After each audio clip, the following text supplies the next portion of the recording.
자, 이제 앞서 봤던 이제 행태 이론이 매우 중요한 이유는 이거를 둘러싼 논쟁이 엄청 크게 촉발됐다는 거예요. 그게 좋은 이론입니다. 그러니까 이거를 막 이제 추종하는 이론도 많지만 이거에 대한 비판 이론도 막 생겨가지고 그 의미를 둘러싸고서 막 이제 갈등이 벌어지고 그러는데 그렇게 해서 논쟁이 촉발되면은 학문이 매우 풍부해지는 거예요. 그래서 사이먼은 행정학계에서는 진짜 손꼽히는 거두 뭐 이렇게 취급을 받습니다. 지금도 그렇게 받고 있고, 그 다음에 이제 우리가 이제 그 다음에 미국 사회에 또 다른 또 사회적 모순이 나타나는 바람에 미국에서는 다시 정치와 행정을 붙여서 보는 이런 경향으로 이제 건너가게 돼요. 또다시 건너가게 되는데, 그거는 좀 이제 미뤄두고 폐쇄 체제를 언급을 했으니까 개방 체제 이론을 한번 또 같이 볼까요? 개방 체제 이론은 그럼 거꾸로 이제 뭐라는 거예요? 개방 체제 이론은 뭐를 염두에 두는 것이다? 개방 체제 이론은 환경적 요소를 염두에 두는 것이다, 이렇게 되는 거잖아요. 그죠? 그거를 좀 보겠습니다. 이 개방 체제 이론들도 대체로 행정에 과학화에 기여를 해요. 행정에 과학화에 기여한 게 행태 연구하고 그다음에 개방 체제 이론들에서 많이 그 얘기를 합니다. 행정학을 과학적으로 이제 만들어줬다, 얘기를 하는데, 환경의 영향이라는 것도 배제할 수는 없잖아요, 원래가. 그런데 지금까지는 신경을 못 쓰고 있었던 거죠. 초기 행정학에서는 신경을 못 쓰고 있다가 이제 신경을 쓰는 단계에 온 겁니다. 그래갖고 자, 환경을 고려하는 개방 체제 이론들을 한번 보는데, 여러분 아까 그 도식에서는 조금 이렇게 행태론에서 조금 이렇게 위로 빼가지고 도식해서 이렇게 쭉 한번 적어놔 보세요. 그렇게 하시면 돼요. 나중에 여러분들 정리할 때도 그렇게 하면 돼. 따로 했다가 그 흐름은 이건 좀 약간 격가지로 빼는 거예요. 격가지로. 그러니까 폐쇄 체제라고 아까 이렇게 해서 이렇게 써줬잖아요. 거기다가 이렇게 양쪽으로 뭐라 그래야 돼? 양쪽 쌍따옴표 하고, 쌍따옴표 아니 무슨 화살표지 이게? 뭐야? 네, 그거 화살표하고, 나 초등학교 나온 지 너무 오래돼서 그래요. 그렇게 화살표하고, 그 다음에 이제 개방체제 이론 해가지고 적어 놓으시라고요. 그렇게 적어 놓으시는데, 개방체제 이론이다 그랬을 때, 여기에 이제 첫 번째로 볼 수 있는 게 바로 이제 생태론이에요. 행정 생태론이라고 하는 게 있습니다. 생태라고 하는 말을 들어보신 적 있죠? 생태가 뭐예요? 생태다 그랬을 때는 환경과 인간 간의 관계를 연구하는 거예요. 이 관계에 대해서 관심을 기울이는 거예요. 이거를 논하는 이론이 생태론이다, 이 말이에요. 알겠죠? 그렇게 하는 겁니다. 그러니까 환경과 인간 간의 관계에 관심을 가지는 것을 생태 연구다라고 보시면 됩니다. 그 관계를 규명해 보려고 하는 것이다. 그래서 여기에 해당되는 학자가 두 사람이 있어요. 크게 보면. 그 하나가 누가 있냐면요, 가우스라는 학자가 있고요. 또 다른 학자로 리그스라고 하는 학자를 보셔야 돼요. 가우스와 리그스, 이렇게 보는데, 가우스다 그랬을 때 가우스는요, 이런 걸 연구했습니다. 이런 거를. 이분은 미국 행정에 영향을 미치는 환경적 요인, 이렇게 보시면 됩니다. 요거를 이제 제시를 했다는 거죠. 그래서 가우스가 시험에 나오면 고르라 그럽니다. 가우스가 제시한 요소가 아닌 게 뭐냐, 요인이 아닌 게 뭐냐, 그렇게 물어봐요. 그 요인이 7가지가 있습니다. 7가지. 그래서 그 7가지를 쭉 한번 열거를 한번 해볼까요? 그게 뭐가 있냐면 재, 인, 주, 장, 사, 물, 욕, 이렇게 해가지고 7가지를 좀 보시면 좋겠습니다. 7가지. 재인주장, 사물욕. 이거 재가 뭐냐? 재가 재난, 인은 인물 혹은 개성, 주는 주민, 장은 장소, 사는 사회적인 기술,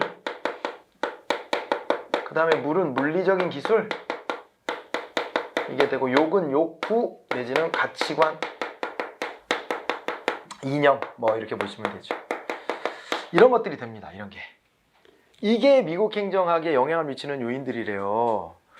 근데 이게 미국만은 아니겠죠. 이제 미국을 초점에 맞추고 이 사람이 연구했다는 것 뿐이고, 다른 나라들도 저게 영향이 다 있겠지, 어디나. 한번 보면, 재난이 행정에 영향을 미칩니까? 재난? 행정에 영향을 미치겠지. 재난, 사고, 뭐 이런 거 있잖아요. 그죠? 아니, 뭐, 정수장에서 자꾸 깔다고? 그런 속어 이런 거 말고요. 이게, 깔따구라고 하는 애의, 유충.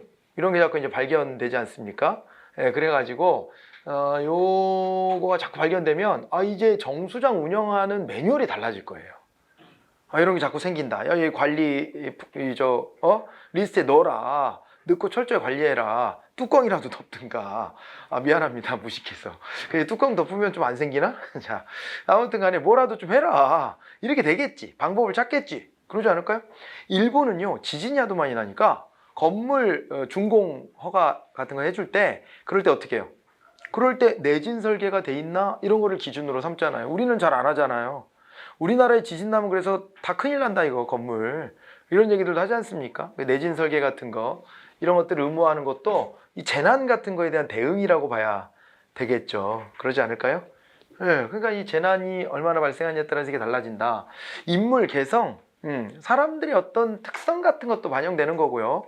그 나라 사람들의 주민은 뭐냐면 거기에 살고 있는 사람들의 요구사항, 살고 있는 사람들이 여기서 생활하면서 발생하는 요구사항들이 있을 거 아니에요. 그런 요구사항들도 이제 포함이 되겠고, 장소 그랬습니다. 장소다 그러면 이건 또 어때요? 장소.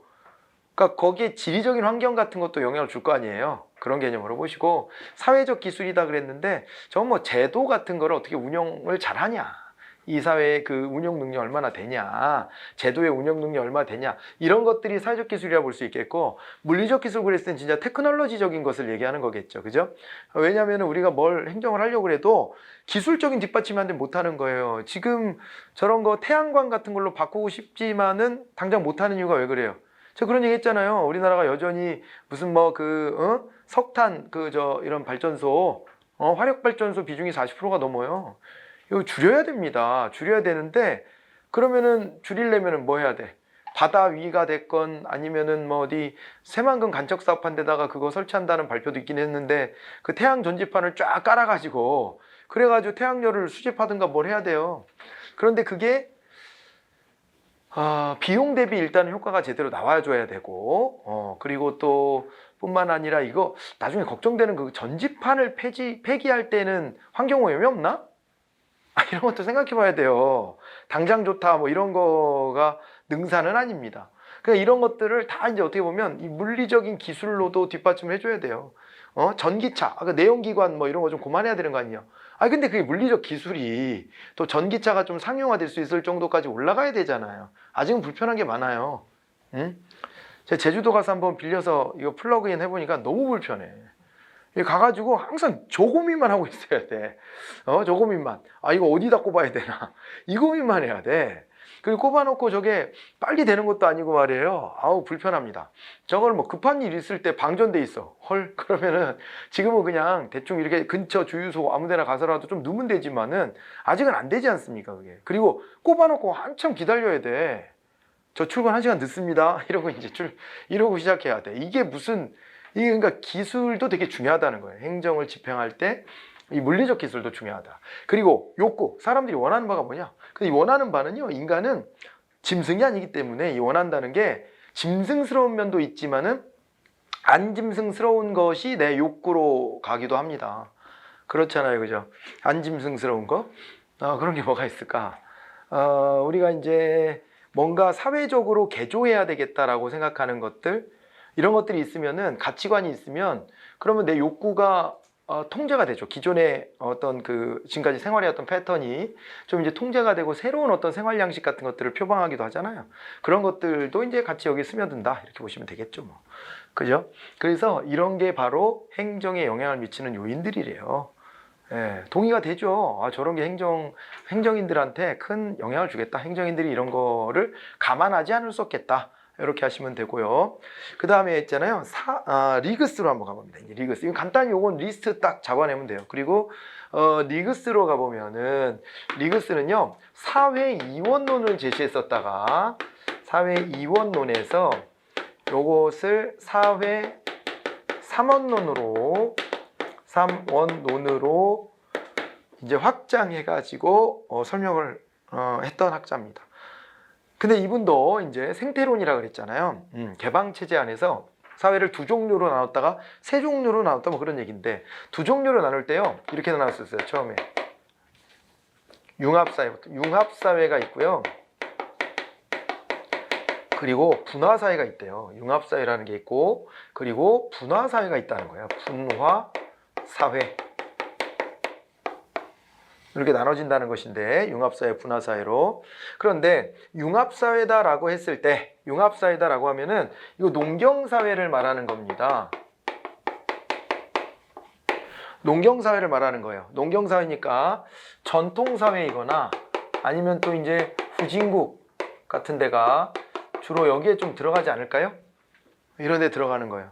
근데 여기는 사회의 어떤 여러 기능들이나 사회의 어떤 제도들이 철저히 구분되어 있다라기보다는 자기가 살고 있는 생활 공동체 중심으로 거의 모든 기능들이 이루어집니다.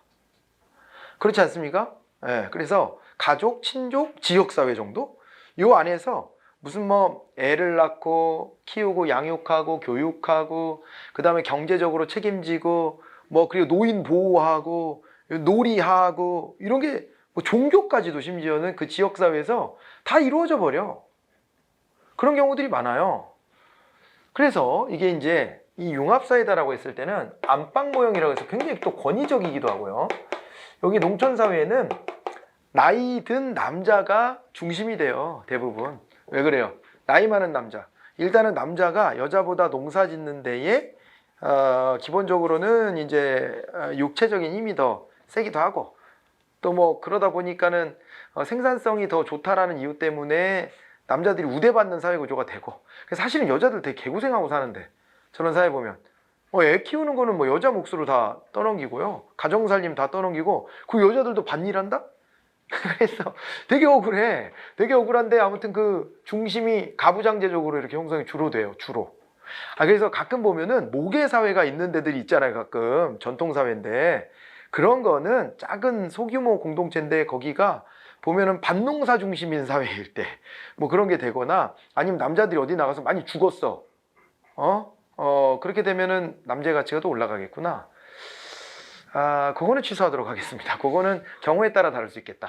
네, 경우에 따라 다를 수 있는데, 아무튼 간에 이게요, 이거는 경우에 따라 다르다는 게, 남자들이 별로 없으면 이 질서 유지를 여자들이 맡아서 하는 경우도 있으니까 무조건적이지는 않겠는데, 그거야 뭐 그런 영향도 있을 수 있다, 뭐 그런 말을 하려고 했던 것이고, 아무튼 간에 이렇게 해서 일부 특수하게 모계제 사회가 간혹 보이는 것이지 대부분의 경우는 다 부계제 사회고요. 그래서 이런 데 보면요, 안방 안에 딱 그 나이든 남자. 왜 근데 또 나이든 남자냐? 아니 이 사회는 사회 변동 속도가 빨라요, 느려요? 겁내 느려. 겁내 느리기 때문에 저기선 제일 지혜로운 사람이 나이 많은 사람이에요. 그러니까 어떤 막 이렇게 막 풍쇠를 딱 입었다. 그럴 때 아이고 어떻게 하지? 막 이럴 때 나이 많은 할아버지가 딱 나타나서 호들갑들 떨지 마라. 딱 이러면서 지금으로부터 40년 전 이러고 이제 시작하는 거죠. 40년 전에 이런 일이 있었다. 얘기해주면 그게 지혜예요. 그때 우리가 이런 방법으로 극복을 시도했었는데 이런 장점이 있고 이런 단점이 있었으니까 이번에 이렇게 한번 해보자 라고 제안을 하면 그게 제일 현명한 방법이 될 가능성이 많아요. 그러니까 이 가부장제적인 요소 때문에 안방 안에서 어른이 결정하면 그거대로 다 따르고, 그리고 이제 이게 사회 분화가 거의 안 돼 있고 다 융합적이고, 뭐 이런 설명이에요. 이게 어렵지 않죠. 그 사회의 특성이라는 것은 이제 제시가 되면 여러분들 고를 수 있겠죠. 전통 농경사회를 떠올려 보시면 되고, 분화사회는 그런데 이거 산업사회라는 거예요. 참고로 이 양반이 살았을 때는 정보사회라는 따위는 없었습니다. 없었고, 이 이제 산업사회다라고 하는 것이 가장 발전된 모습이었고요.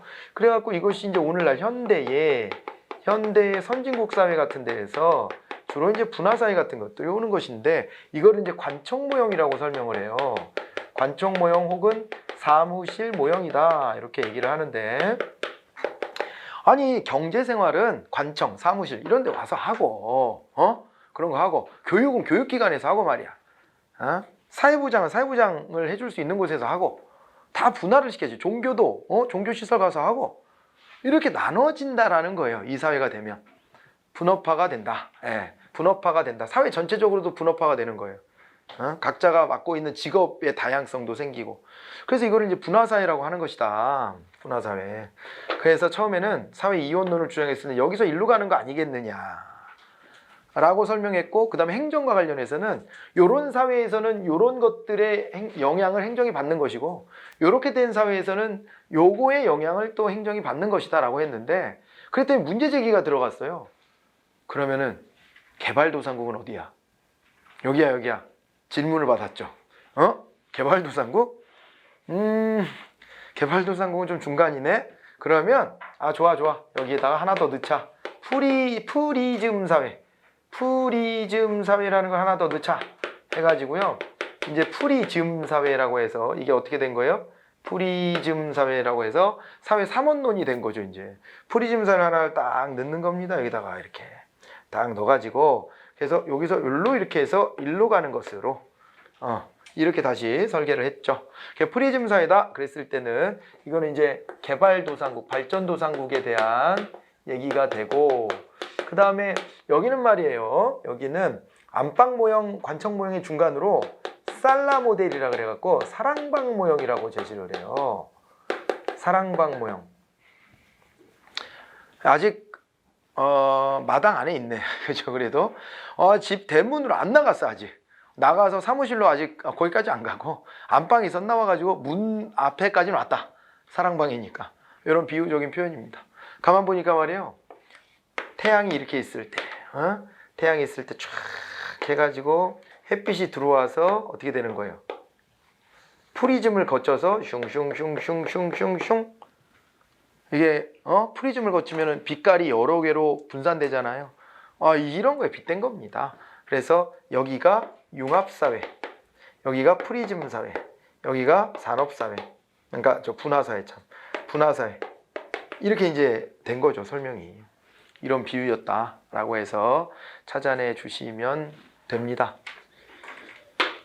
알겠죠? 프리즘 사회 특징은요, 문화적인 건 아직도 여기스러워요. 문화적인 것은 아직도 여기스러운데, 그런데 이제 몸은 이쪽으로 갔다고나 할까? 마음은 이쪽으로 가 있다. 그러니까 마음은 일로 갔는데 몸이 못 따라가는 그런 거? 그런 게 좀 있다. 우리 사회 노인 세대에 대해서 제가 좀 저런 생각도 많이 해보게 되는데, 우리나라 노인 세대들은 되게 희한한 인종이에요. 왜냐면은요, 전 인류에서 거의 유일할걸요? 자기 어릴 때 진짜 깡촌에서 태어났어. 완전 철저한 농경사회에 태어났다. 그런데 자기가 젊은 시절에 개발도상국 단계를 지나가. 그러다가 그게 또 빨리 이루어져가지고 산업사회를 경험했어요. 산업사회가 됐어. 근데 여기서도 말하지 않은 있잖아요. 그 이후에 나이가 들었더니 정보사회가 됐대. 그래서 농경사회에 태어나서 산업사회를 거쳐 정보사회에 이제 나이 들어 있는 거예요. 이러니 이게 적응이 잘 안 되지 않을까? 그러니까 정보사회의 문법을 가지고 생활하고 있는 지금의 젊은이들과 농경사회 때 그때 사회화를 경험했던 노인 세대의 정서는 다를 수밖에 없어요. 사회를 바라보는 세계관도 다를 수밖에 없고, 그걸 갖다 젊은이들도 이제 받아들이기 싫어가지고, 왜냐면 그 얘기가 지금 적용이 안 되는데, 자꾸 이제 본인이 이제 살아온 인생에 대해서 뭔가 교훈을 주고 싶잖아요, 또. 그러니까 노인들이 자꾸 이런 얘기 저런 얘기 꺼내니까 그거를 차단하려고 꼰대라는 말을 만들어서 벽을 딱 이렇게, 무슨 말만 나오면 꼰대스럽다 그러니까 이제 노인들이 입을 닫기 시작해요. 그렇죠? 그래도 계속 말하는 사람은 진짜 꼰대입니다. 지금은 이제. 그래가지고 굳이 조언을 구하지 않는 젊은이들한테 조언을 해줄 생각을 하지 않는 거예요. 그리고 이게 삶의 지혜로움, 관계의 지혜로움, 이런 것들은 좀 이제 들을만한 면도 있는데, 이게 어떤 막 이런 있잖아요. 사회 구조적인 문제 이런 것들로 보면은 낡았지. 그런 것도 이제 뭐 사실은 사실이죠. 그렇게 된 거죠. 그러니까 어른들한테 들을 만한 얘기가 옛날에는 되게 많았다고 그랬잖아요. 아까 나이 든 어른이 중심이었다. 그러나 지금은 어때요? 지금은 그렇지가 않은 거예요. 그러니까 자꾸 초점이 젊은 사람 중심으로 하니까 20대들이 기고만장해가지고 모든 문화적인 거나 이런 건 다 지네가 중심이야. 그래서 막 만들어내는 말이 문찐 이런 말도 만들고 그러잖아요. 지네가 중심이야. 다른 문화는 뭐 찐따야. 지네가 중심이고 지네가 하는 거를 못 알아들으면 아 구닥다리래. 이렇게 또 규정을 해요. 네. 이럴 때 뭐 우리 조상들이 남긴 멋진 말들이 있습니다. 인생 금방이다. 이렇게 너도 곧 늙는다. 이렇게 하지 않습니까? 네. 그래서 이렇게 자꾸 규정하고 그 다음에 구분짓고 그리고 그걸로 차별하고 이런 것들은 20대도 조심해야 돼요. 20대는 자기네가 계속 피해자 코스프레만 하는데 이런 문화적인 거 정서적인 거는 지금은 어떻게 보면 피해자가 아니라 주류예요. 주류여가지고 그렇지 않은 세대들을 자꾸 이렇게 그저 밀어내 버리는데 물론 뭐 나이 든 세대들이 잘못된 지금 시대의 흐름에 안 맞는 것들도 많이 하지. 그런 거는 있는데 그렇다고 다 그렇다라고 단정할 수는 없는 거예요. 그럴 수는 없는데 자기네가 그냥 중심이 돼 있는 것처럼 착각하는 것 같다. 장단점이 있는 거거든요, 항상. 네, 그렇기 때문에 문화라고 하는 거는 어디 장소나 시대나 이런 것들이 어우러지는 게 좋다라고 하고 그런 것들이 융합돼야 된다라고 보지 어느 한쪽의 어떤 저 방향성만 가지고 있는 게 꼭 좋은 건 아니기 때문에요. 그런 건 젊은 세대도 한번 생각해 봐야 되지 않나. 요즘엔 좀 그런 생각도 좀 들어요. 그런 생각도 좀 들어요. 네, 우리들만 맞다. 이런 식으로 생각하는 것도 잘못이다. 근데 이제 다른 기득권 같은 거는 기성세대 가지고 있기 때문에 기성세대들은 젊은 세대한테 미안해야 되고 아무튼 그렇긴 한데 여러분들은 젊은 세대니까 제가 그 얘기를 한번 해봅니다. 이런 얘기도 찐따가 아니라 이런 얘기도 저 꼰대입니까? 아닌 거죠? 네, 아닌 것으로. 그러니까 나이 든 세대들도 그러다가 이제 자기네가 안 되게 생겼으니까 약간 좀 방어 기제를 해. 그러면서 뭐라 그러냐면 요즘 젊은 애들은 이 얘기는 근데 되게 오래된 얘기라 그러잖아요. 옛날부터 자기네가 안 되면 맨날 요즘 애들은 뭐 버릇이 없어 뭐 이런 얘기나 하고 그게 진짜 꼰대스러움이에요. 90년대생이 몰려온다 뭐 이러면서 뭐 책도 나오고 막 이러던데 90년대생이라고 단정하는 것도 저는 반대합니다. 그러니까 조금 더 개인주의적인 성향은 생겼을지 모르지만 문화적으로 근데 그게 합리적인 것도 있는 거예요. 그러니까 예를 들어 그 더치페이 문화 같은 게 좀 재수는 없지만 합리적이긴 하잖아요. 그러니까 그게 이 양날의 어떤 그 측면이 있는 건데 이걸 갖다가 자기네가 해왔던 게 익숙하니까 또 나이 든 세대들은 젊은 세대는 이래. 그런 얘기하고 아우 야 젊은 세대 무슨 얘기하면은 일 시키기가 더 힘들어. 일 시키면 뭐 좀 퇴근해야 되는데요. 뭐 이러고 막 따지고 막 그래서 그냥 내가 해. 뭐 이런 사람들 많거든요. 저는 그런 얘기 들을 때 사실은 헛웃음을 합니다. 그는 그 리더십이 없는 사람이야, 그 사람은. 그 리더의 자리에 있으면 안 돼. 무능력하다는 걸 자기 고백하는 거예요. 젊은 세대가 불합리한 요구에 대해서는 그렇게 말하더라도 합리적 요구를 거부한다. 그건 그 사람이 잘못된 사람이야. 그 나이를 떠나서. 근데 젊은 세대가 다 그런 아니라는 거죠. 그렇지 않아. 더치페이 정신으로 무장했잖아. 나한테 주어져야 될 몫을 내가 해야 된다는 건 알아요, 다. 그럼 오히려 그건 더 철저할 수도 있어. 그런데 이거 내 몫이 아닌 것 같은 일을 나한테 떠넘기지 할 때 개길 거야, 아마. 근데 그거를 못 떠넘겨갖고 억울해가지고 야 그냥 내가 다 하지 뭐 그냥 이렇게 하는 것은 일을 분장을 못 시켜주는 거예요 지금. 맞아요 제 얘기가? 맞을 것 같죠? 맞을 거야. 그래서 여러분들이 그 나중에 여러분들도 좀 이제 아랫사람들이 들어오면 아 꼰대스러워지면 안 돼. 그건 진짜 꼰대야.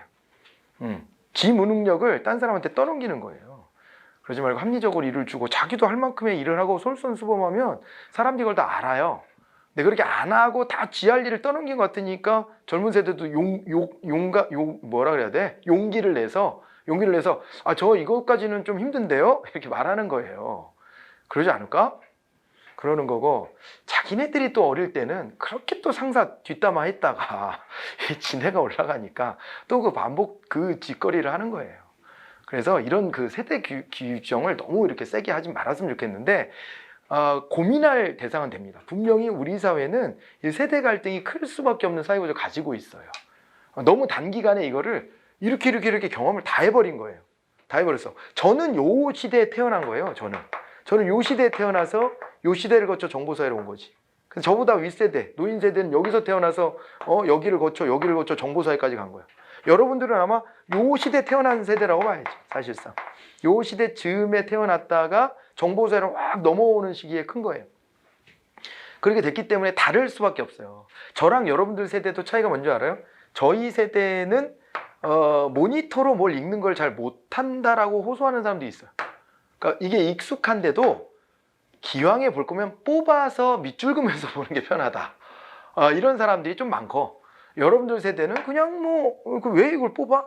같게 그냥 그걸로 읽는데 아무런 부담을 안 느끼는. 그러니까 여러분들 아기 때부터 그걸 봤고, 근데 저희 세대는 제가 대학 갈 즈음부터 이런 것들이 좀 퍼졌어요. 그러니까 어릴 때는 그런 게 없었어. 아날로그적이었거든요. 그러니까 또 어릴 때 익숙함 같은 것들이 좀 남아 있는 거죠. 그래서 이걸 주제로 제가 토론을 또 깊게 해본 적이 있습니다. 어디 가서 했냐면은 그 술집에서 아는 사람들하고요. 근데 거기에서 이 앞으로 종이책이 살아남을 것이냐 없어질 것이냐, 이 부분이었죠. 전 시간이 지나면 종이책은 일부만 남고 거의 사라지지 않을까, 그런 생각이 듭니다. 왜냐하면 지금 책을 많이 읽는 세대까지는 이 종이로 읽는 게 더 익숙해요. 그런데 젊은 세대로 가면 갈수록 이 공부하는 건 좀 다를 수도 있어요. 공부하는 거는.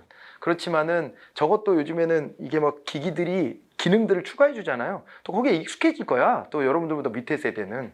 그렇게 되면 시간이 지나면 자연스럽게 바뀌는 거다, 인터페이스가. 이게 바뀌지 어떻게 그대로 갈 거냐라고 주장했으나, 그래도 종이 영역은 살아남을 것이다 라고 주장하는 이런 무식한 인간들하고 제가 토론한 적이 있습니다.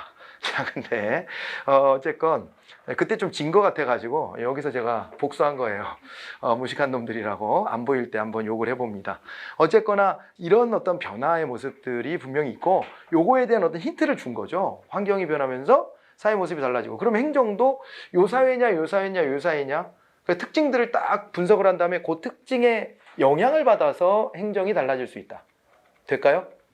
이렇게 연구를 했고요. 이게 이제 두 번째로 넘어가면, 그래서 비교행정론이 발달해요. 이 리그스가 대표적인 또 비교행정론자입니다. 비교행정론자.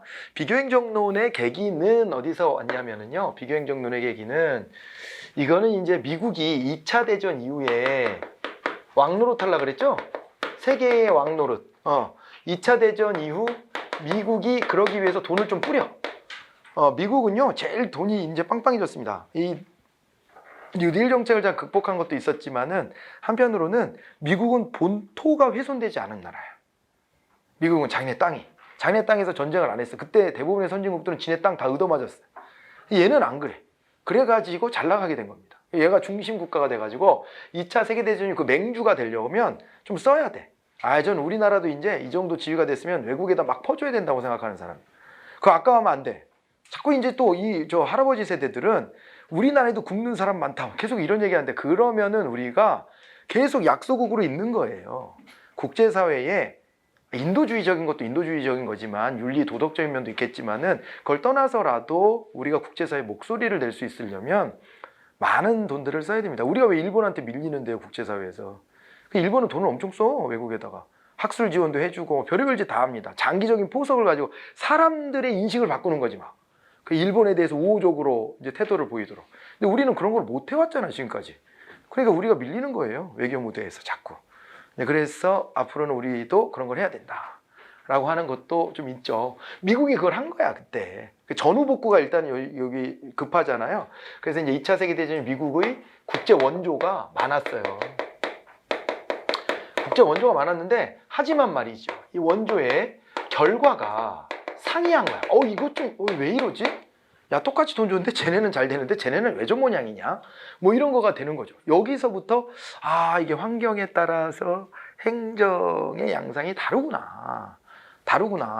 이거를 이제 생각하게 된 거예요. 그걸 생각하게 된 겁니다. 그래서 여기서 이제 비교 행정이 등장했다. 이 속에서 비교 행정론이 이제 대두했다.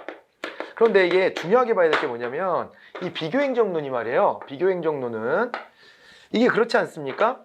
이게 보면 이렇게 하다 보면 환경의 영향으로 이게요, 특수성도 있고 보편성도 있을 거예요. 각자의 특수성이라는 것이 있고, 그 다음에 보편성이라는 것도 있고 그래요. 특수성과 보편성이라는 것이 동시에 나타날 겁니다. 그죠? 근데 여기서는 이제 특수성이 좀 눈에 띄기 시작한 거죠. 야, 이거 뭐 나라마다 다른데? 미국이 했던 경험을 갖다가 여기다 노하우를 전수해줘도 얘네가 그거 주워 먹을 수 있는 능력이 있는 애가 있고 안 되는 애가 있고 그러겠는데? 라고 하는 것을 알게 됐잖아요. 그러나 이 비교행정론의 특징은요, 그럼에도 불구하고 보편성을 갈구하는 거예요. 그 행정이 이렇게 차이가 있을 수 있다는 것을 인정하는 거잖아요. 그러면서도 그러나 비교행정론의 방향성은 하지만 그 안에서 보편성을 찾겠다. 이해 옵니까? 하지만 보편성을 찾겠다는 거예요. 하지만 보편성을 찾겠다. 이게 여기 연구 목적입니다. 이게 비교행정론의 연구 목표가 되는 겁니다. 보편성이 있을 것이다. 환경이 다르지만은 공통점을 찾아낼 수 있을 것이다. 이거를 잘 찾아보자 라고 하는 게 비교행정론이었다. 대표학자로 헤디 같은 사람이 있는데요. 헤디 같은 경우에는요, 뭐 딴 거보다도 이런 걸 위해서 중범위 이론, 중범위 이론을 제시했다는 거. 요거는 이제 중범위 이론은 미시와 거시의 중간. 그러니까 미시적 관점은 개별적인 것을 자꾸 들여다보면서 전체적인 걸 찾아내고, 거시적 관점은 큰 틀에서 들여다보면서 거기에서 세세한 것들을 또 이제 찾아 들어가는 방식이라면, 얘는 이제 미시적 연구와 거시적 연구의 중간적인 것으로서 이제 범주 같은 것들을 설정하고요. 범주. 그리고 이제 비슷한 걸 유형화하는 거죠. 유형화 이런 것들을 시도하는 연구가 전개됐다는 게 학문적으로는 의미가 있습니다. 그리고 여러분들 뭐 교재 보시면은 또 관련된 내용들 쭉 있는데 뭘 좀 보냐면은 우리가 이제 비교행정론 체제론을 제가 앞에다 놓고 비교행정론 했는데 먼저 그 비교행정론 가보세요. 리그스의 비교행정론 나옵니까? 응? 리그스 봅니다. 리그스가 또 비교행정론에서 큰 영향을 미치게 되는데, 리그스 같은 경우에는 이제 그 전에 학문은 규범적인 접근을 했다는 거예요. 규범적 접근을 했는데 이것을 경험적 접근으로 끌어냈다. 경험적 접근이 뭔 말이에요? 경험적으로 접근한다는 얘기는 사례 분석을 통해 이게 실예를 가지고 연구한다는 거예요. 규범적이라는 건 좀 당위적인 거를 얘기하는 거예요. 기존의 행정학 연구가 야, 행정은 이래야 되는 거 아니야? 라는 거가 있었는데 야, 나라마다 좀 달라. 이 경험적인 접근이에요. 맞습니까? 경험적인 접근. 이렇게 되는 것이고, 그 다음에 또 이제 두 번째로 나와 있는 게 개별 사례에서 일반 법칙이라고 그랬죠. 이게 이제 비교행정론 아까 요거라 그랬잖아요. 보편성 찾는 거. 그래서 개별적인 측면으로부터 일반 법칙적인 이런 연구로 끌고 나왔다. 이렇게 보시면 됩니다. 그래서 개별 사례 중심에서 여기에서 뭐가 됐다? 일반 법칙적 연구를 했다. 일반 법칙을 찾아내려고 했다. 이렇게 이제 보시면 되고, 그 다음에는요, 여기 생태 연구랑 연결되잖아요. 그래서 그 전에는 환경을 고려 안 하고 비생태적인 연구를 했다면 이제는 뭐가 되는 거예요? 생태적인 연구를 했다 이거지. 생태적인 접근을 했다라고 하는 것까지 이렇게 봐두시면 되겠습니다. 알겠습니까? 네, 그래서 이런 변화를 끌어낸 게 리그스다 이렇게 보시면 됩니다. 그리고 이게 이제 비교행정론에서 파급된 게요, 발전행정론이라는 게 있어요. 발전행정론. 이 발전행정론은 뭐냐? 발전행정론 같은 경우는 요거는요, 이건 발전도상국, 아까 개도국 얘기했잖아요. 개도국의 사례를 보는 거예요. 개도국 내지는 이제 발전도상국이라고 우리가 부릅니다. 이 나라의 케이스를 가지고 이제 연구를 하는 학문이에요. 미국은 이거가 너무 생소한 거예요. 이런 모델들이. 자, 여러분 이거 참고로 이런 말씀을 좀 드릴 수 있을 것 같아. 이게 선진국들은요, 어떻게 발전했냐면 선진국의 근대화는 아래로부터의 근대화였어요. 아래로부터의 근대화. 요걸 했습니다. 아래로부터의 근대화. 그리고 그러니까 국가 주도가 아니라는 거예요. 이게 민간이냐 국가냐 그랬을 때, 민간 주도냐 국가 주도냐 그랬을 때 여기는 민간 주도예요. 민간 주도고, 그래서 시장 경제도 발전시키면서 동시에 뭐도 발전시켰냐면은 동시에 민주주의도 동시에 발전이 됐어요. 시장 경제 발전과 민주주의 발전은 개인주의적인 접근이라는 점에서 공통점이 있거든요. 한꺼번에 왔어요. 민주주의랑 이게. 약간의 먼저 선우를 제가 구분은 해드렸지만 그게 완전히 구별되는 게 아니라 동시적으로 이렇게 좀 가는 경향이 있단 말이에요. 그런데 여기에 하지만은 이게 후발 선진국들이 있습니다. 후발 선진국.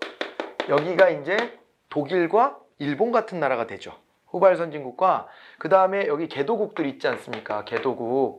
개도국들의 모델을 보면 여기는 근대화를 하더라도 위로부터의 근대화를 해요. 위로부터의 근대화. 다시 말해서 근대화의 모델이 색다른 거죠. 민간하고 국가가 있을 때 누가 더 큰 힘을 써요? 국가가요. 국가주도야. 국가주도. 국가주도를 해가지고 원래 시장경제만 발전시켰어요. 시장경제 내지는 시장경제인데 자본주의 경제라고 합시다. 자본주의 경제. 에이씨. 여기도 시장경제라 그랬는데 자본주의 시장경제 이렇게 좀 메모하세요. 거기다 자본주의도 써가지고. 왜냐면은 우리나라 모델을 하려니까 우리나라는 시장경제는 아니었거든요. 그래서 자본주의 경제, 여기는 자본주의 시장경제가 틀린 말이 아닌 게 여기는 이게 한꺼번에 발달해요. 근데 우리는 자본주의만 발달하고요. 시장경제도 발달이 안 돼. 이게 달라. 자본을 축적해갖고 이걸 가지고 경제성장을 부흥을 시키지만 시장경제가 아니고 국가에 의한 계획경제였어요. 국가 계획으로 끌고 가는 거니까. 그래서 여기는 자본주의 시장경제를 하고 여기는 그냥 자본주의만 발달했다가 이후에 이제 이게 민주주의가 와. 민주주의가 오면서 그러면서 시장경제도 같이 발달하는 거예요. 요게 구별이 이렇게 되는 것 좀 알겠어요? 우리나라 실제 이 모델로 간 거예요. 가가지고요. 우리가 적절한 타이밍에 민주화 더 늦어지면 안 됐는데 민주화가 제대로 잘 온 거예요. 만약에 우리나라가 박정희 통치로 지금까지 왔다 칩시다. 그럼 몇 살쯤 됐을까 박정희? 너무 많나? 100살이 넘어가나? 아무튼 그 정권이 계속 유지됐다 쳐봐요. 유지됐다 치면은 그럼 어떻게 돼? 그러면은요 이거 못 옵니다. 안 왔다는 얘기죠. 안 왔다는 얘기야. 여기까지만 머물러 있는 거야. 그러면은 아까 말했던 우리 막 총체적인 부패공화국의 형태로, 그러니까 단점이 있는 거죠. 장점도 있지만 경제성장 빠르게 했지만은 그 안에 생기는 여러 가지 부작용들이 있는데 그런 부작용들이 어때요? 그런 부작용들이 여전히 있는 사회. 그래서 더 도약하지 못하고 정체되어 있는 사회가 됐을 거예요. 장담합니다. 이거는. 근데 그 과정에 어찌됐건 막 민주화가 일어나고 막 이러면서 전환을 시킨 거예요. 전환을 시켜갖고 이쪽으로 넘어온 겁니다. 넘어왔기 때문에 우리가 그 다음 스텝을 밟은 거예요. 그러니까 얘가 어려. 그럼 부모가 생활 양식을 가르쳐주고 이대로 해라. 너 왜 그렇게 안 해? 야단치지. 그런데 얘가 한 20살 됐어. 더 이상 그러면 안 되잖아. 그렇지 않아요? 근데 네가 알아서 해라. 네가 살아야 될 인생이 너도 어른이니까 네 알아서 해라. 우리나라 기준이 약간 그 고등학교 졸업 정도까지를 보는 거니까 그 다음부터는 풀어줘야죠. 그래야지 자기 머리로 생각하고 자기가 판단하고 책임도 자기가 지지. 그렇게 되는 거 아닙니까? 그래 우리가 이렇게 성장을 시켰더라도 국가 주도로 이렇게 했더라도 어느 시점이 됐을 때는 그 다음 단계가 이제 어른으로 숙성되려면 그럼 그 다음 단계의 자율성이 주어져야 되는 거예요. 우리나라는 이게 착착 진행됐다. 이렇게 볼 수 있어요. 독일과 일본도 그런 것들이 착착 진행된 케이스예요. 우리도 그게 진행된 겁니다. 그래서 우리도 선진국 반열에 올라가는 건데 그런데 이게 못하는 나라가 많아요. 못하는 나라. 못하는 나라. 대만 같은 데는 정치 발전이 우리나라만큼 안 되지. 안 되지 않나? 한참 요구할 때는 거의 비슷하게 봤는데 지금은 대만하고 비교 안 하잖아요. 불쾌하지. 대만은 아직도 국회의원이 상대당 국회의원 아구창을 치고 그러던데요. 그저께 뉴스에 났어요. 그거 우리 한 20년 전에 하던 거 아니야. 아구창 날리고 이러는 거. 아구창 말고 코 이렇게 맞은 사람이 지금 저 청와대에 들어가 있는데 옛날에 국회의원 할 때 한 방 맞아가지고 둘 다 덩치가 큰 사람이었는데 선빵을 맞아가지고 피를 질질 흘리면서 소시적에. 지금 그 옛날 얘기입니다. 옛날 얘기고 국회가 그렇게 폭력 사태하고 이러는 거 벗어나서 우리는 빨리 바뀌고 있는데 대만은 아직도 그러고 있어요. 그러면 이거는 기대하기 어렵다고 봅니다. 남의 나라니까 함부로 말해봅니다. 이렇게. 그래서 이제 이렇게 오는 게 이게 순서가 되어 있으니 여기까지 못 온 애들도 많은 거예요. 여기서 깔짝거리고 있는 애들도. 그죠? 그래서 이런 나라 모델을 연구해 보는 게 발전행동론이었어요. 미국 사람들이 봤을 때는 이 모델만 알고 있다가 이 모델을 보니까 이건 멍미? 이렇게 되는 거죠. 이건 뭐냐 이건? 어떻게 이거 국가가 주도하지? 이렇게 되는 거예요. 우리나라 아직도 그 발상이 남아있어요. 엊그저께 대통령이 신뉴딜? 대한민국판 뉴딜, 한국판 뉴딜을 한다고? 근데 거기에 쭉 발표를 했는데 딴 거보다 저는 문제가 있다고 생각하는 게 정부가 판을 깔아주고 판을 깔아주고 뒤로 빠질 생각을 안 하고 자꾸 정부가 직접 뭐를 하는 것처럼 얘기를 해요. 근데 그게 바로 이 어떤 속성이 남아있어. 국가주도성이 많이 희석됐지만은 여전히 그게 좀 크지 않나? 라는 생각을 하는데요. 구글은 미국 정부가 만든 겁니까? 아이폰은 미국 정부가 만들었나? 우리나라는 그럼 삼성은 정부가 만들었나? 정부가 기술 이런 방향으로 하라 이렇게 지시해서 간 거야? 판을 깔아줘야 돼요. 이게 착각이 있는 게 박근혜 정부 때 제가 이 얘기는 했나? 창조경제 뭐 얘기는 했죠. 아 그래 그거예요 그거 딱. 왜 정부가 자꾸 창조경제가 뭐라고 자기가 말하려 그래. 그러지 말고 창조경제는 이런 세상이 돼야 되는 거니까 그 방향성에 맞게끔 우리가 제도를 바꿔서 뒷받침을 하겠습니다까지가 정부 역할이에요. 자꾸 왜 지가 주도해서 뭘 다 하려고 그래. 아이, 북한이야? 북한 같은 데는 아직도 그렇게 하는 거잖아요. 김정은이 여기 돌아다니면서 현장 시찰 나와가지고 이게 뭐 우리 경제가공을 만드는데 인민들 노고가 많구만 그래. 이러고 막 박수 막 이상하게 쳐주고 가고 이러는 겁니까 지금 이게? 이런 단계가 아니에요. 그렇게 해서는 그렇게 못 가. 선진국 경제 절대 못 가. 그 민간이 이 바닥에서 잘 놀 수 있게 해줘야 돼 이제. 근데 이걸 아직 공무원들이 관료사회가 이게 안 돼. 머리가 안 돌아가. 그래갖고 계속 거기에 머뭇머뭇하는 거예요. 왜 지금 높은 관료가 된 사람들은 어릴 때부터 쭉 이렇게 커왔으니까 그 시절에 관료 생활 시작한 사람들이에요. 한참 우리나라 개도국일 때. 그래서 그런 것 같아요. 뭔가 국가가 뭘 책임져야 된다라는 이게 좋게 말하면은 애국심인데 나쁘게 말하면은 이 생태계를 잘 만들 수 있는 마인드가 있는 건지 다소 좀 이렇게 걱정스러운 면도 있다. 그렇다. 민간이 잘 할 수 있게 우리가 정부가 이렇게 하겠습니다라고 해야 맞는 거예요. 자꾸 무슨 디지털 댐을 만들어서 뭘 하겠다. 그 자기가? 네이버가 하는 거잖아 그건 지금. 왜 디지털 댐을 정부가 만드냐고. 그러니까 이런 발상들을 다시 좀 돌이켜 봐야 돼요. 돌이켜 봐야 되는데 남아서 그래 이게. 잔상이 남아가지고 계속. 그렇게 국민들도 그래요. 국민들도 그걸 기대해. 그러니까 자꾸 물어봤지. 창조경제 뭐냐고. 그 질문을 거기다 해야 될 일이 아닌데 자꾸 물어보는 거예요. 이런 거를 한번 떠올려 보시면 돼요. 이게 발전행정론의 핵심이에요 사실은. 그래서 요거를 연구하는 겁니다. 그래서 여기서 보니까 결국에는 민간보다 이제 국가주도 아닙니까? 국가주도고 요렇게 가기 때문에 이거는 있잖아요. 정부가 이제 어떻게 하는 거예요? 국가가 계획을 해요. 계획 내지는 이제 기획이라고 합니다. 이거를 하고 그 다음에 목표 제시를 하는 거예요. 목표 제시를 하고요. 이거를 달성할 수 있도록 추동하는 겁니다. 이거를 달성을 위해 모든 자원을 동원해요. 국민들도 막 동원해. 새마을운동이 그런 거 아닙니까? 사람들을 획일적으로 몰고 가는 거예요. 그렇지 않아요?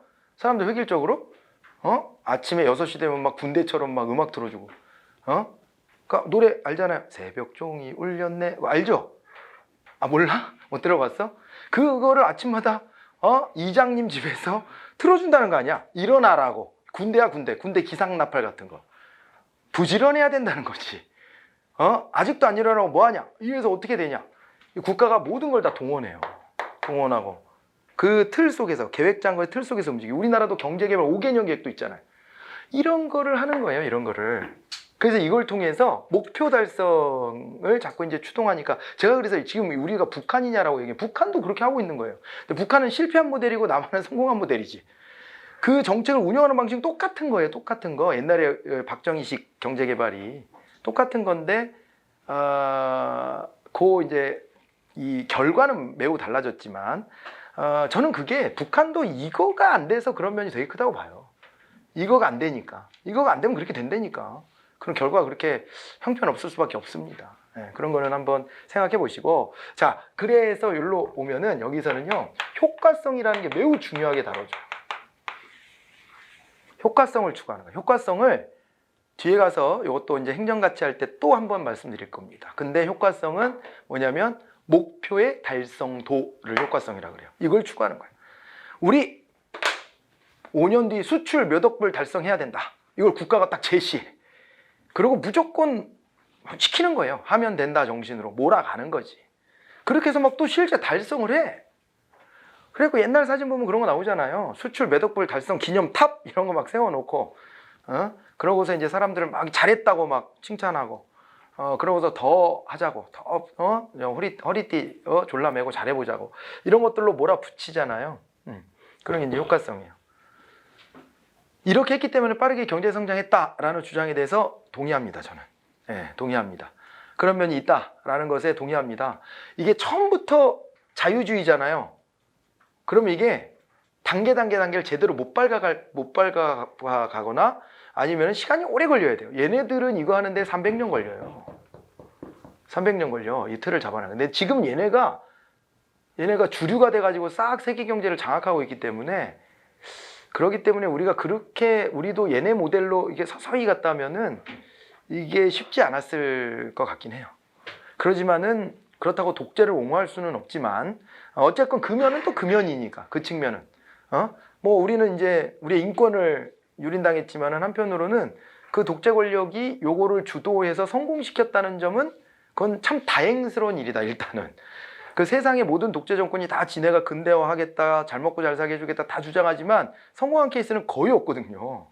그런데 그거는 성공한 거는 사실이죠. 사실입니다. 그 있는 그대로 우리가 세상을 바라봐야죠. 뭐 그렇게 된 건 맞아요. 단기간에 이렇게 성장시킨 겁니다. 그런데 몇몇 개 국가들이 있어. 단기간에 권위주의적으로 해서 막 성장시킨 나라들이. 근데 그 다음 단계 선진국까지 진입한 건 우리나라밖에 없어요. 그래서 아까 이것까지 붙여서 말씀드리는 거예요. 대부분의 나라들 거기서 주저앉아요. 거기 그 상태야. 근데 그걸 넘어서게 된 것은 또 이 국민들이 민주주의에 대한 열망을 터뜨려가지고, 그래가지고 또 이끌어온 측면도 있으니까 우리 요거를 좀 조화롭게 이렇게 좀 보면 좋겠어요. 자꾸 이걸 가지고 싸우잖아. 이거 대단한 거니까 이거 좀 유린된 건 뭐 어때? 이러는 사람도 있고, 그 다음에 이거의 관점에서 봤을 때 야, 이렇게 했어야만 경제가 성장했겠니? 라고 하면서 너무 또 비판하는데, 뭐 지나간 일이야 뭐 우리가 가정을 해볼 수는 없잖아요. 기왕 지난 일인데 공과를 잘 좀 객관적으로 봐야 될 필요는 있는 것 같아요. 제 생각에는 그런 것 같은데, 아무튼 이런 거를 얘네들이 볼 때는 얼마나 생경하겠어. 그런 거를 경험해보지 못해요. 미국은 지금도 국가가 나서서 경제를 끌고 간다는 생각을 전혀 안 해요. 그런 생각을 전혀 안 한다고, 여기. 그럼 기업이 해야 될 일이에요. 기업이 해야 될 일. 그래서 기업가 정신이란 말이 나오고요. 기업가 그런 뭔가 혁신의 아이콘이에요. 기업가가 하는 거예요, 그런 거는. 그런 모델인데 아닌 모델을 봤다. 네. 그렇게 봐두시면 됩니다. 자, 그리고 이제 이 생태론과 비교행정론은 행정학의 과학화에 기여했다. 얘는 꼭 그렇진 않아. 얘는 그런 면은 별로 없어요. 이건 뭐 일부 케이스를 가지고 분석한 거니까. 그런데 얘네들은 행정학의 과학화, 환경을 고려하게 하고, 그 다음에 거기서 막 중범위론 가지고 오고, 그 다음에 이런 식으로 막 경험적인 접근하고 일반 법칙 찾아내고, 이거 다 행정학의 과학화예요. 그리고 또 하나, 이제 마지막 남은 게 개방체제 이론에 하나가 더 있어요. 체제 이론. 근데 이 체제 이론도 행정학의 과학화에 기여했다라고 얘기하는 것인데, 얘는 이제 다음 시간에 봐야 될 것 같아요. 다음 시간에 봐야 되는데, 얘는 좀 할 말이 더 있고 조금 더 어려워요. 조금 더 어려운데, 얘가 이름이 영어로는 시스템 티어리입니다. 그래서 체제라고 번역한데, 한 나라의 시스템이 딱 한번 짜지면은 이 시스템이 어때요? 시스템이 유지되기를, 사회 유지를 위해서 움직여요? 아니면 사회 변동을 위해서 움직여요? 시스템을 통해서 사회를 유지시키려고 하는 거예요. 안정성. 그러다 보니까요, 환경을 고려한 이론이지만은 사실은 그러나 체제 유지적인 성향이 굉장히 강해. 그래서 이 시스템을 보면 환경의 변화를 다 받아들이지 않고 커트예요. 커트. 요 정도는 받아들이고, 이건 못 받아들이겠다. 이렇게 커트해버려. 그런 장면들을 우리가 봐야 되고요. 그래서 이거를 균형 이론이라고 얘기를 하는데, 정태적이라는 말을 또 갖다 쓸 거예요. 정태적 균형. 그게 무슨 얘기냐? 환경을 생각하면 우리가 뭐가 동태적으로 막 바뀌어야 될 것 같지만, 실상은 그 이론은 균형을 유지하는 데 초점을 맞췄기 때문에 정태적이라는 거예요. 근데 그 얘기가 생태론에서도 나와. 생태론도 환경을 고려했지만, 그리고 생태론은 참 요것도 있어. 여기는 환경에 대한 관점에서 결정론이냐 임의론이냐가 있어요. 결정론이냐 임의론이냐. 임의론은 환경을 우리가 막 변화시킬 수 있다는 거고, 결정론은 환경에 우리가 따라갈 수밖에 없다 이렇게 보는 건데, 환경 변화에 따라갈 수밖에 없다는데, 여기는 결정론이에요.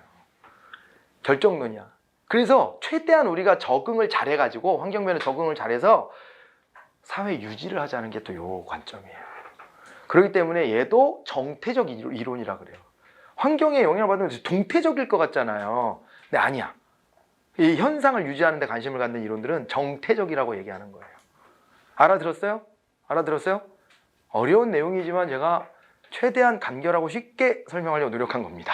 그래서 요 내용들만 딱 파악하시면 되는데, 그래도 초시생 같은 경우는 이 말 정태적이 뭐야? 또 막 이러고 있을 가능성이 많아. 정태가 뭐고 동태가 뭐지? 또 막 이렇게. 내가 아는 건 동태, 생태, 황태 이런 것만 아는데 그 동태 말고 다른 동태 의미가 있나? 그럴 수 있어요. 이게 학문적인 용어라서. 그래서 새로울 수 있는데 그런 용어들이 좀 이제 익숙해지셔야 돼. 그래서 그 정태, 동태 이거는 다음 시간에 또 더 해보도록 합니다. 체제 이론부터 갑니다. 다음 시간에. 알겠죠? 고생들 하셨습니다. 마칠게요.